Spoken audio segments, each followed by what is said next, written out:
Hi everyone. Today we will talk about how to fix or how to solve Twitter bug.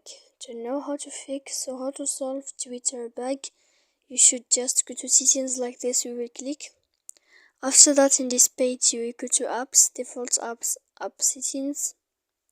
When you will see this list, you will go down to find the application of Twitter and you will enter.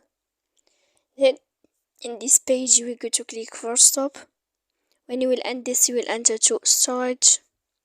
After that, in this page, you will click clear cache. Then you will go to click clear data. And after all that, when you will end all this, you can turn off your phone. So please don't forget to support us by by like and subscribe. See you next time in another video. And thank you for watching.